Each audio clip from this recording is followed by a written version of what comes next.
your stream? Mine says live and on Facebook. Yeah, we are. Okay. It seems like it. And it says it's recording. Okay. Okay. So I'm Chris Sky with MAD, Mothers Against Distancing. And today I'm with Letitia Montana.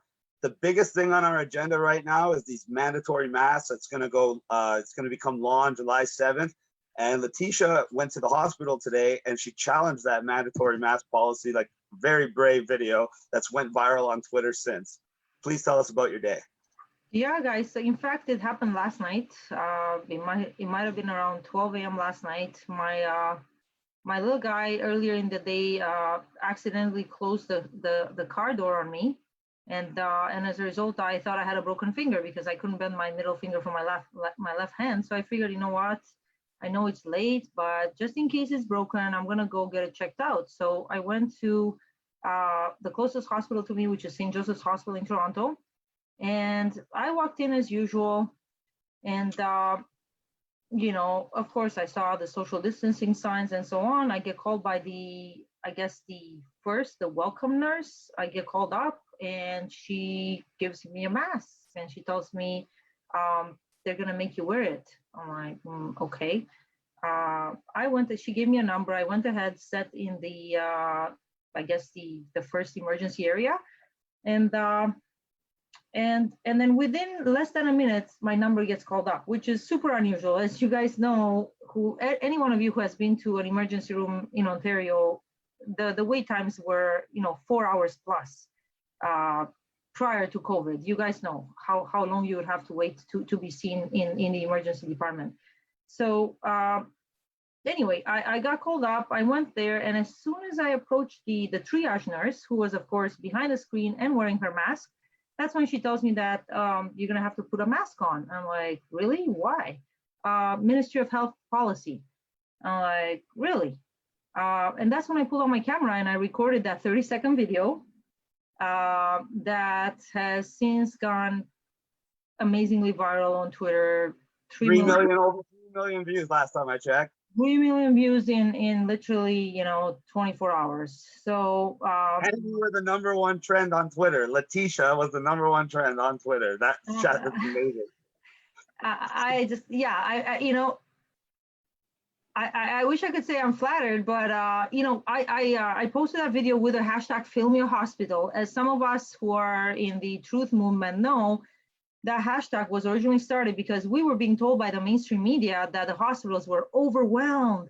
And in particular, there was footage from a New York hospital. I want to say it's Elmhurst Hospital. I think that's the name of it, where they had literally staged a lineup of people. And then a person went the next day at that same hospital. It was completely ghost town. There was nothing going on.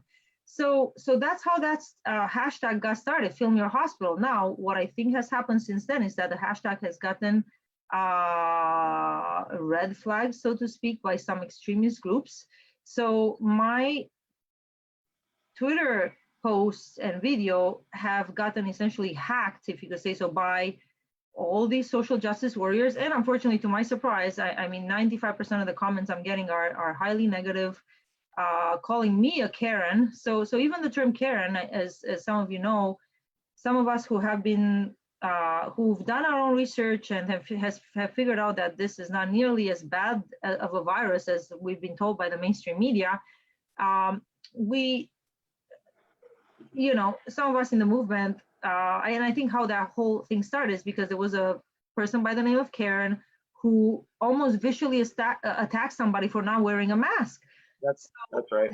That's what those of us who are more awake and more in the know as to what's been going on have been calling a Karen. But now the mainstream media tried to flip the script. Now they tried to call you a Karen. Exactly. In reality, so I'm being called a Karen. And reserved for somebody who would call the cops on somebody for playing in a park or call the cops on their neighbors because they saw more than 5 people over. Basically, correct. A Karen was reserved for somebody who was trying to force their beliefs onto somebody else. We're not doing that. We're just trying to give people the actual facts and giving our point of view and telling them we're not going to wear a mask, but you're more than likely to wear a mask. So you're advocating for free choice. You're not Absolutely. a Karen. Absolutely. And I've had people like I didn't have time to go through obviously 50,000 negative comments on Facebook, on Twitter.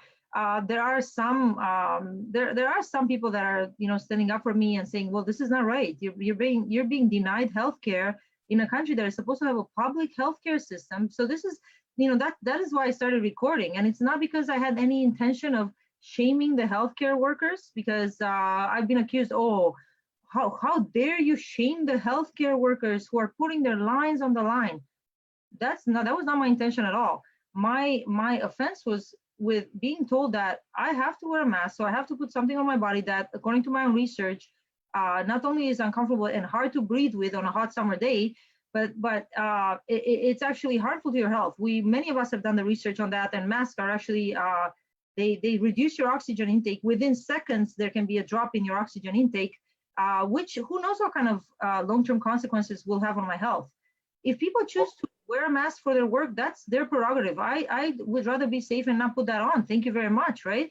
So as a result of my standing up for myself and saying, you know, first of all, I don't even think I had a chance to even say I'm not wearing a mask.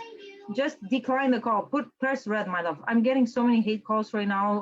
My phone number has been shared on the internet, so I'm getting like nonstop.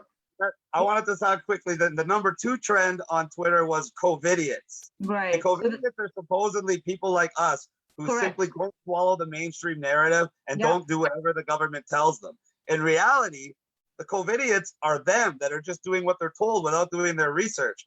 People are saying that we're dangerous because we're not wearing the mask.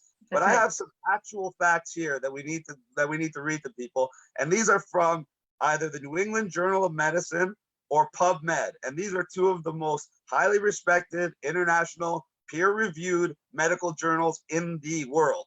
First quote: "A mask will not protect providers caring for a patient with active COVID-19. Focusing on masking may lead to more transmission of COVID."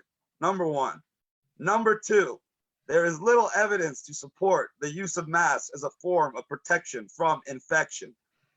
Number 3, laboratory confirmed cases of COVID-19 were significantly higher in the cloth mask group. Yeah. Penetration of viral particles on the cloth mask group was almost 97%. The study on the use of cloth masks shows that cloth masks will result in increased vulnerability to infection. So who are really the COVIDiots? The people like us that do the research and read these things from international, respected, peer-reviewed medical journals, or the people that watch something on TV and decide that that's all they need to hear? Yeah. I want to point something else out too. You said it was hospital policy, right? They didn't say it was a law. So they told me it was Ministry of Health policy, and Chris, policy, not a law, but that's a very big distinction, because I read the Toronto bylaw and we talked about this on Saturday, and it says that every single person is entitled to a medical exemption. All you need to do in any place that so-called requires a mandatory mask is tell them, I have a medical condition, and they can't ask you what it is. It could be psychological, physiological, etc., and they can't ask you for proof. That's what the law actually says. I put that to the test this morning. I went to Longo's because everybody knows it has a very strict no mask, no entrance policy, and I filmed it. And the girl tried to stop me from going in, but I told her I have a medical condition, and you can call the police if you want. They threatened to call the cops. They brought security and everything. They told me they wouldn't check me out. I said, I'll wait for the cops if you don't check me out, because I'm not doing anything wrong. I told you I have a medical condition, and what you're doing is illegal. So if you wait for the cops, I'll charge you. Guess what? They checked me out and they let me go. So that's what I want to advocate for everybody. Good for you, Chris. Everywhere you go. Good for you. Any store, just tell them, I have a medical condition, and they can't ask you what it is. You do not need to provide the proof of exemption. No, I completely hear you, Chris. No, absolutely. And listen, if this had been a grocery store, I would have been very much inclined to do that. But you know, this was a hospital. I was literally in shock that they were willing to deny me care in a public hospital in a country where we only have public hospitals, right? Where yeah, there are some health clinics that are private, like a couple of them. But meanwhile, our tax dollars, 50% of our tax dollars, the last I checked, goes to healthcare, to funding healthcare. So as a Canadian taxpayer, I'm being denied medical attention at a public hospital because I don't want to put the mask on that is gonna within minutes potentially decrease my own oxygen intake. Okay, and having put on a mask before, I saw just how difficult it is to breathe with them. I commend the people that are willing to do that to themselves. So, I mean, I can't say I commend them. If people are willing to take a risk and compromise their own health by wearing these masks, or maybe because their job requires it, that's their decision. That's fine. But at the same time, I'm being denied health care, okay, in an emergency department. Now, thank goodness I didn't have anything more serious. I had what I thought was a broken finger. It appears that it's just sprained. It's going to heal, okay? It's a finger. It's not, what if I had a broken leg? Would they have forced me to put on, I'm sure they would, if I had something that required immediate medical attention, I would have been asked to put on a mask, or else literally, I was told, if you're not happy, just go somewhere else. Like, where else am I going to go? We're in Ontario, right. All the hospitals are being governed by the Ministry of Health policy. And I just want to make it super clear that it was absolutely not my intention to shame the nurses that were coming at me. If anything, the security guards that were called literally within 30 seconds of that interaction that I filmed on camera, they were getting very aggressive, very much up in my space, and I really wanted to pull out my camera and show people just how aggressive they were getting. Leave now, leave now. Oh, I was on my way out. I am leaving. I said, I'm leaving. Can you please not get so close to me? And this is, in light of the fact that they had the social distancing signs all over the place, these security guards are just about ready to manhandle me. And I was literally on the driveway of the hospital, and again, they said I couldn't film there because I was just about to film how aggressive they were being with me. I eventually stepped back out on the sidewalk, and that's when I recorded my first live stream last night, just telling people what had happened. So essentially, I'm being run out like a thug out of a public hospital where I'm supposed to be getting medical attention as a Canadian, as an Ontario resident. It's funny how the social distancing doesn't apply when you don't comply, and they need to try to enforce it on you. Yeah. How social distancing is very selective. Like if you're protesting the right cause, social distancing isn't a problem. Right. And if they need to remove you from somewhere, social distancing isn't a problem. It's funny how it's selective like that. Absolutely. But it's ridiculous. But I want to let everybody know that we're planning on having you on an episode of Mad World, and we're going to be dedicating the entire episode to masks. We're going to bring a bunch of different masks on the show. We're going to be doing a couple different tests. And we're going to be giving people the facts with real tests, all documented, so nobody can mention anything say anything's not straight away and not as it's precedented. Also, we have to tell everybody, Tuesday, Dundas Square, 9:30 a.m. We're going to be there, and we're going to go on the TTC with our group, Maskless. We're all going to use I have a medical condition, and we're going to show everybody that masks are not mandatory. There are no consequences for refusing, and they cannot refuse you service for refusing the mask. And they cannot ask you for medical proof. We are going to demonstrate that live with an entire group of people, because we're going to show you what united non-compliance can do.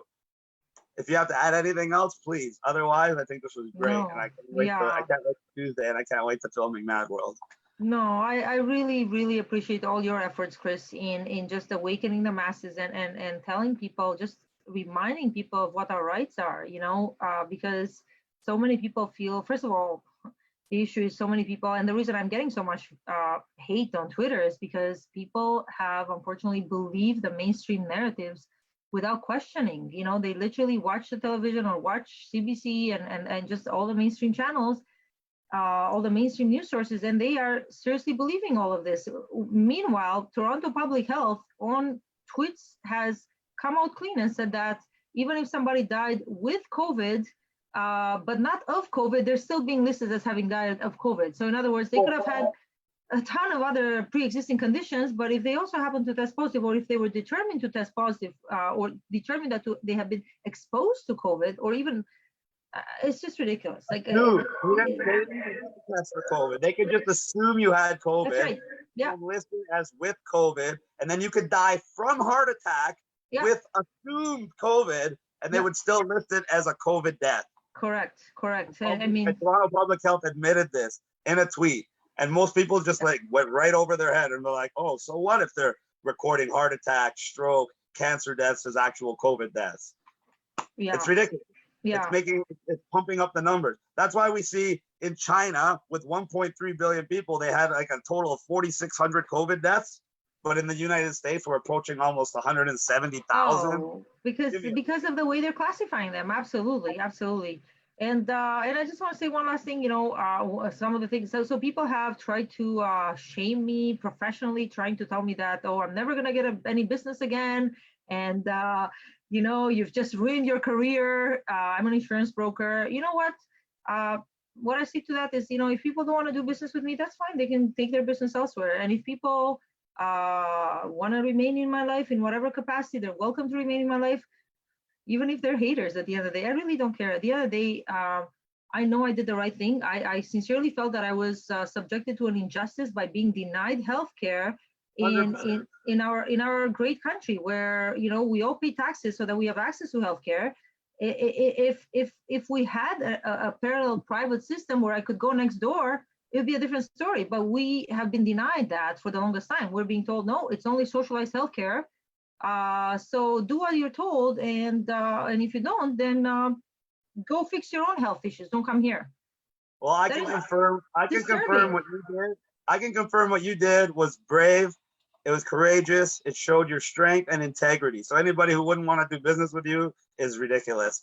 So that it should be a positive thing that you did, because all you did was show everybody that we need to stand up for our rights. Because as we see, if we don't, we lose them. We've already lost so many, and we've been struggling. They took them for 2 weeks. It's been 6 months, and we're not anywhere close to getting any of them back. So if people don't do what you did, if they don't stand up and they don't say that freedom is essential, then we're never going to get our rights back. And that's just not a Canada that I want to live in. Thank you, Chris. And we're gonna and this is a very dangerous, slippery slope we're on. Like, I literally was expecting, if you want to get assistance here, then you have to subject yourself to the COVID test.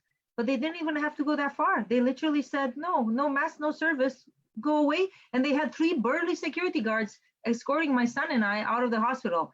So this whole scene is taking place in front of my son, and I'm being told that I'm a bad mother for bringing my son there. Oh, you're in an emergency. We're in the middle of a pandemic. And I said to them, really? That's a lie. I literally said that to their faces. And the security guard is somehow a health expert trying to shame me. And they literally tell me as I'm walking out, you should be ashamed of yourself. And I said, no, you should be ashamed of yourselves. I agree. But what concerns me, though, Chris, is that it seems anybody who has any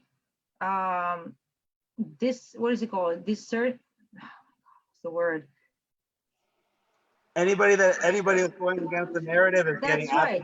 Anybody that has any opinion that's not what the media says, you are being vilified. And I'm on the receiving end of that right now. And I know you've been on the receiving end of threats and so much hate. Really, we're not allowed to have a dissenting, that's the word I was looking for. We're not allowed to have a dissenting opinion. Really, what happened to free speech? The reason they don't want the dissenting opinion is because everything they're telling people is lies.